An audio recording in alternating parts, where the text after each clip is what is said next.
Oggi parliamo della superstizione. Cos'è? È un insieme di credenze sulla sfortuna. Ad esempio il passaggio di un gatto nero porta sfortuna. Rompere lo specchio porta sfortuna. Anche l'olio o il sale, etc.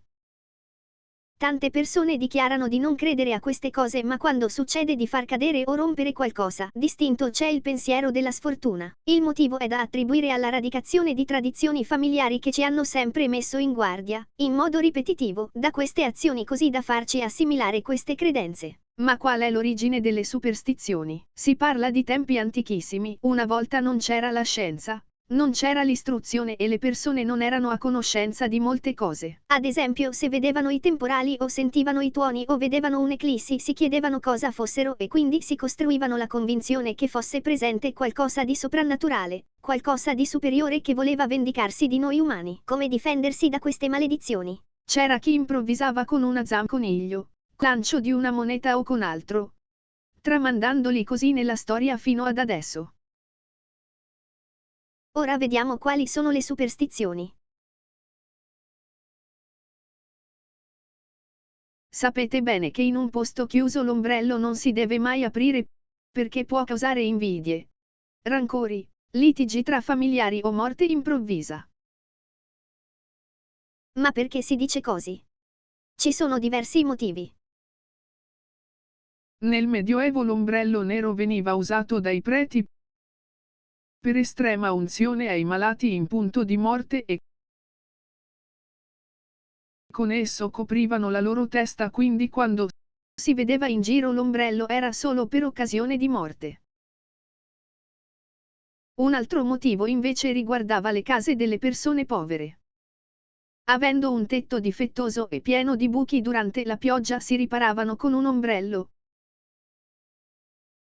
Per questo chi apre un ombrello dentro casa significa che è povero e attirerà una sfortuna economica. Invece in Inghilterra aprire un ombrello in casa destava preoccupazione. Nell'Ottocento le case erano piccole e l'ombrello prima era fatto di ferro, non era sicuro e se aperto per sbaglio all'interno poteva ferire le persone con la punta. Per questo porta sfortuna. Lo specchio quando si rompe causa una sfortuna che dura 7 anni. Ma la sua storia qual è? Volta lo specchio non esisteva, si utilizzava una ciotola piena d'acqua perché così vi era il riflesso. Era un metodo utilizzato più dai maghi che volevano prevedere il futuro. Se la ciotola si rovesciava facendo cadere l'acqua avrebbe portato sfortuna per 7 anni. Con il tempo, quando è stato inventato lo specchio, questa credenza è passata a esso. Quando è stato inventato lo specchio non venivano utilizzati lo strato d'alluminio e la lastra di vetro come adesso, ma utilizzavano uno strato d'oro, argento o bronzo. Poi nel 1400 a Venezia hanno inventato finalmente il vetro così da deporlo sullo strato. Era molto costoso e le persone non se lo potevano permettere. Nel 1600 finalmente lo strato d'oro e argento viene sostituito dall'alluminio, il che diventa meno caro e viene facilmente diffuso. L'origine della superstizione ha due storie, una cinese e una romana. Quella cinese sostiene che vedere il proprio riflesso significa vedere la propria anima, quindi lo specchio rotto sta a significare anima distrutta. Questa superstizione si è sparsa nel mondo. Quando qualcuno muore c'è l'usanza di coprire lo specchio o girarlo perché si teme che l'anima del defunto possa rimanere intrappolata nello specchio. Prendolo, l'anima è libera di andare in pace. I 7 anni di sfiga fanno parte della superstizione romana. Perché proprio 7 anni? Ci sono due storie. Si dovevano fare almeno 7 anni di risparmi per poter comprare finalmente lo specchio, dunque se si rompeva significava dover risparmiare di nuovo per altri 7 anni. La seconda storia riguarda la vita dell'anima che si rinnova ogni 7 anni, ad esempio da 0 a 7 anni per il bambino, da 7 ai 14 anni per l'adolescente e così via, questo ciclo settennale fino all'invecchiamento, fino a quando la vita finisce. Di questa ha una relazione con lo specchio che quando si rompe provoca 7 anni di sfiga. Come scongiurare la sfortuna? Sono 3 rimedi. Quando lo specchio si rompe si raccolgono subito i frammenti e si mettono in una bacinella. Riempirla d'acqua insieme a una pietra trasparente come il diamante o il cristallo. Si lascia in ammollo per 7 giorni e poi si butta via tutta l'acqua. Il secondo rimedio consiglia di prendere lo specchio rotto e di gettarlo nelle acque dolci, nel fiume o nel lago.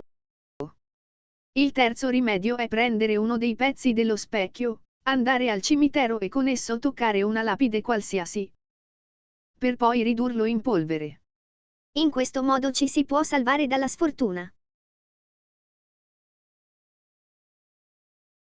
Il gatto nero è bello, misterioso, un animale affascinante, ma purtroppo fa pure parte delle credenze sulla sfortuna. In realtà una volta il gatto nero era visto come sacro, ma dopo il punto di vista è cambiato, a partire dal Medioevo in Europa. Proprio nel periodo della caccia alle streghe. Perché? Il gatto nero veniva visto spesso insieme alle donne vecchie, povere e sole che lo nutrivano. Per questa ragione le persone sospettavano che avesse una relazione con la stregoneria e con il diavolo.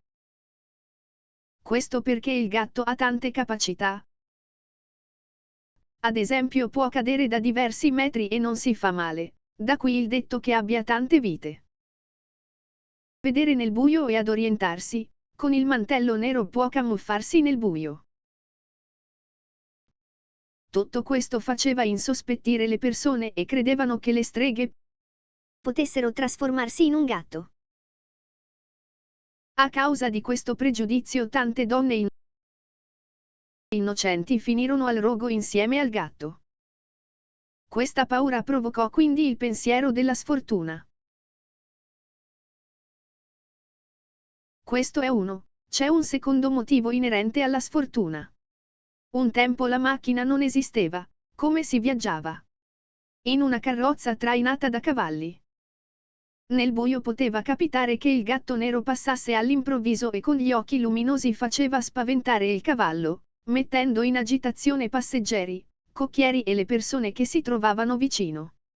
Questa confusione poteva causare il ribaltamento della carrozza, provocando feriti e quindi tutto a causa del gatto nero. Per cui si dice che porti sfortuna. Ma in realtà il gatto nero non ha nessuna colpa per avere questo colore. Per fortuna non tutti la pensano allo stesso modo. In Inghilterra, in Giappone e in altri paesi si pensa che se il gatto nero attraversa la strada porti bene.